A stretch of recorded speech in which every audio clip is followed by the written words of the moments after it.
आणि बातमी आहे छत्रपती संभाजीनगरमधून सालारजंग जमीन प्रकरणामध्ये चर्चेत आलेला खासदार संदीपान भुमरेंचा चालक जावेद शेख याची मंगळवारी अचानक प्रकृती बिघडली। मंगळवारी जावेद खासगी रुग्णालयामध्ये दाखल झालाय। त्यानंतर डॉक्टरांचं 2 पानी पत्र हे वकिलामार्फत आर्थिक गुन्हे शाखेकडे पोहोचवण्यात आले आणि त्यात 5 दिवसांचा वेळ मागण्यात आलाय। त्या डॉक्टरांनी त्याला रक्तदाबासह अन्य त्रास होत असल्याचं नमूद केलेलं आहे आणि 5 दिवसांचा आराम करण्याचा सल्ला दिलाय।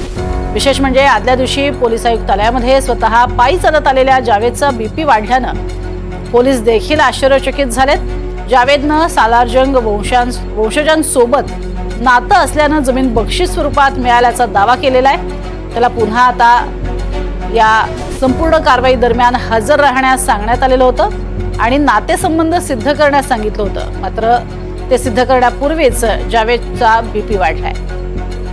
अधिक माहिती घेऊयात। मोहसिन शेख आमचे प्रतिनिधी आपल्या सोबत आहेत। मोहसिन, या संपूर्ण प्रकरणामध्ये चालकाकडे आणि चालकाच्या या संपूर्ण भूमिकेवरतीच प्रश्नचिन्ह निर्माण होत असताना अशा पद्धतीनं बीपी वाढणं किंवा अगदी 5 दिवसांची विश्रांती घ्यायला सांगणं हे कशाचं द्योतक म्हणावं लागेल? प्रज्ञा, नक्कीच हे सगळं प्रकरण जे आहे तर राज्यभरात चर्चेत आलंय, कारण हा जावेद शेख हा फक्त राज्यातला नाही तर देशातला एकमेव असा चालक असेल ज्याच्याकडे 150 कोटी रुपयाची संपत्ती आहे। अवघे 20,000 पगार असलेल्या जावेदकडे 150 कोटी रुपयाची संपत्ती कशी आली तर सालारजंग वंशजाने त्याला ही सगळी संपत्ती जी आहे तर हिबानामा करून दिली, म्हणजे त्याला गिफ्ट केली।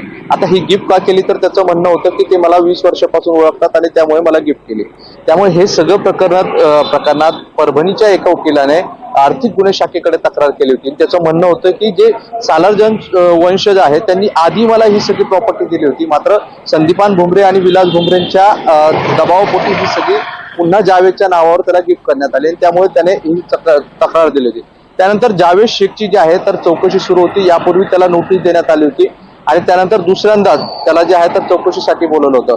सोमवारी हा जावेद शेख आर्थिक गुन्हे शाखेत चौकशीसाठी पोहोचला। त्यावेळेस पोलिसांनी त्याच्यावर जे आहे तर यावेळी प्रश्नांची सरबती केली।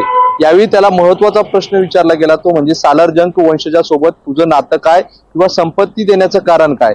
या सगळ्या गोष्टींची प्रश्नांची उत्तरं देताना त्याचा जे आहे तर सगळे त्याने उत्तरं जी आहे तर ती समाधानकारक नव्हती असं पोलीस सूत्रांचं म्हणणं आहे आणि त्यामुळे त्याला पुन्हा एकदा मंगळवारी जे आहे तर चौकशीसाठी बोलवलं होतं। मात्र सोमवारी झालेल्या प्रश्नांची पोलिसांची प्रश्न आणि ह्या सगळ्यानंतर जे आहे तर जावेदचा बीपी वाढलेला आहे। त्याने एका रुग्णालयाचं पत्र पोलिसांना दिलेलं आहे आणि 5 दिवस मला डॉक्टरांनी आराम करायचं सांगितलं असल्याचा त्यानं दावा केलेला आहे आणि त्यामुळे मी आता रुग्णालयात उपचार घेत असल्याचं म्हणत त्याने चौकशीपासून ह्या 5 दिवसांची मुदत जी आहे तर मागून घेतलेली आहे। त्यामुळे एकंदरीत या सगळ्या प्रकरणात जावेदचा बीपी वाढणं म्हणजे सोमवारी हा जावेद खणखणीत पोलीस आयुक्त कार्यालयात आला होता आणि दुसऱ्या दिवशी त्याचा बीपी वाढतो। त्यामुळे ह्या सगळ्या गोष्टींवर वेगवेगळ्या चर्चा सुरू आहे। मात्र 5 दिवसानंतर त्याला त्या चौकशीला उपस्थित राहणं बंधनकारक असेल। यासोबतच जो वंशज आहे या सगळ्या सालारजंग वंशज ज्यांनी जावेदला जमीन दिली त्यांना देखील नोटीस देण्यात आली होती। त्यांनी देखील आपली तब्येत बरोबर नसल्याचं सांगत 3 दिवसांची मुदत मागितली होती। त्यामुळे उद्या त्यांना देखील या सगळ्या चौकशीला हजर राहावं लागणार आहे। त्यामुळे हे सगळं प्रकरण चर्चेत आहे आणि या प्रकरणात घडणाऱ्या घडामोडी देखील अनेक संशयास्पद आहे।